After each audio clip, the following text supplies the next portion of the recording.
We're here with Dominic. He is 16 and he is in a public school in Connecticut. And Dominic had some incredible stories about his experience at public school. Dominic, tell us a little bit about some of what you've gone through at the public school system. Well, thank you. I've been in the public school system now for 11 years, and I have noticed when I was younger that there were some things that didn't always make sense to me, like why they did not always enforce us to stand for the Pledge of Allegiance, or why when I would talk about my Catholic faith, how they would put me down for that and how they would exclude me from things for my conservative values. However, when I got into high school, I really started to pay attention and I saw what they were doing. And one of the experiences I will share with you tonight is about the Lord. And 2 weeks ago, my English teacher was talking about religion, and we had to write about it. And I wrote about God and how my relationship with God is great and how it guides me as a young person. And she condemned me for talking about the Lord. And so I told her, I said, well, Miss Cooper, I said, you condemn me about God. You condemn me about liking my religion. Yet, do you get paid every week? And she said, well, yes, of course. I said, and what's on the back of the dollars that they pay you in? In God we trust.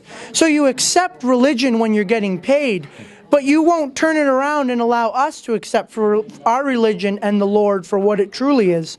I mean, the experiences that I've had could go on and on for hours, but I'll share one more with you, and it has to do with the 13 stripes and 50 stars. My English teacher last year, and it's not just in the English department, it's in every department, told me that I did not have to stand for the Pledge of Allegiance every morning, nor did I have to recite it. She encouraged the rest of the class not to do it. I, however, was taught you stand and say the pledge every morning. And when the class stopped doing it, a majority of them, it was just me and maybe one other kid, and then that kid stopped doing it. She came over to me and said, you know, Dominic, you don't have to stand for the Pledge of Allegiance anymore. You know, no one else does it. It's fine. I said, no, I will continue to do it. You know, you don't tell me what I can and cannot do. This is one of my rights as an American citizen to worship our flag. And so I said to her, you know, do you have a problem with it? And she said, well, you know, I don't agree with everything that our flag stands for today. And I said, well, this flag has always been here in good times and bad. It's been here when we've had our greatest feats and our greatest victories. And I think we should pay respect to all the people who died to save that flag and to save our freedoms. And so I will continue to stand for the Pledge of Allegiance. So the next day I came in and the flag was taken off the wall. And a matter of fact, you know, it was put right beneath where the flagpole was? The We Can Do It poster. She's a feminist. Now, I have no problem with that poster, but the context of her replacing the flag with that poster really aggravated me.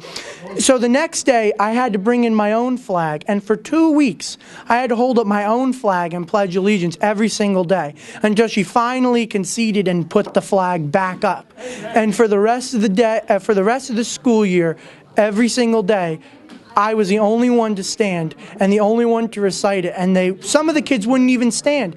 Some of the kids wouldn't even at least give it attention. They would sit on their phones. They would play rap music on their phones. They would listen to their earbuds and play all different sorts of music. They would do homework. They wouldn't even acknowledge the 50 stars and 13 stripes that we've worked so hard to accomplish.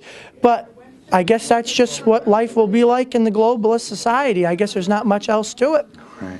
Well, Dominic, thank you so much for your courage, for speaking out, and for standing up. We really appreciate it. Thank you very much.